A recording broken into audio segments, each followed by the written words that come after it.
Let's break some taboos. I want you to look side to side. That's all. Follow my fingers, okay? Is this supposed to do anything? Is this hypnosis? No, it's something else. It's... Why, hello, and welcome to a brand new installment of INDIpendent. It's me, your girl, Indy, and today I'm gonna talk to you not about hypnosis, not even about ASMR, but about a very, very, very good technique that is used to treat trauma. EMDR. Let's get into it. EMDR, also known as eye movement desensitization and reprocessing, very long word, that's why we use the acronym EMDR, is a revolutionary therapeutic model and technique that utilizes something called bilateral stimulation, don't worry, I'll explain it, to attempt to cure various life traumas.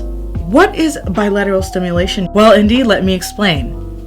So bilateral stimulation, it is a safe and systematic technique and tool that is used to stimulate both hemispheres of the brain, basically allowing us to turn off our flight and fight mechanisms, allows us humans to fully be able to experience the emotion felt by that trauma and allow us to process it, thus not fully eradicating it, because you can't fully eradicate trauma, but allowing us to have a different emotional response whenever it is triggered. Make sense? It looks something like this. It can also be something like this.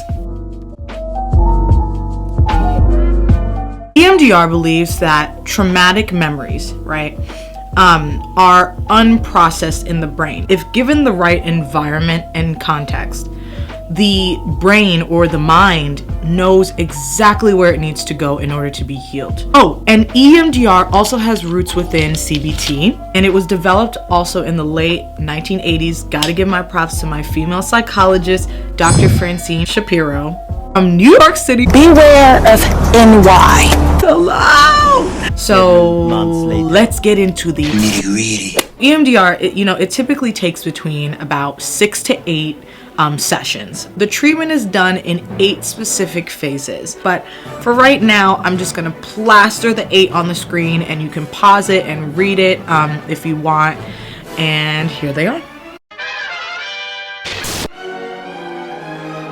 So, Indy, why is this important to marginalized communities, you ask? Let me let you know. It's about damn time.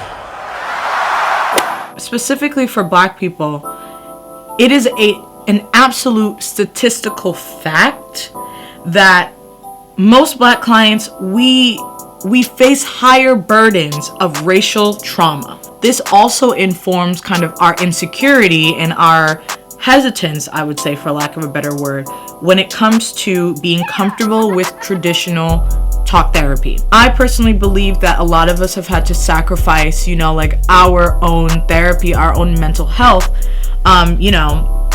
for survival, frankly. Why should I care about my emotions or my trauma?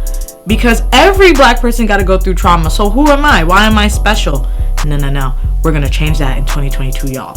We're changing that. You are special. And your trauma deserves to be dealt with. Experts also believe that EMDR techniques can possibly deal with the powerlessness, all right, felt by victims of racism and oppression. It's really a very similar principle, obviously different history, but similar principle with other marginalized racial groups, and even outside of the racial lines, we also have trauma with our migrant and immigrant communities. So really anyone that struggles with trauma, that struggles with how trauma makes them feel, EMDR can help. So, with that being said, please don't forget to have a mindful day. Be mindful of every single minute that you're here on this earth. Being alive is a gift. And don't forget to be independently you.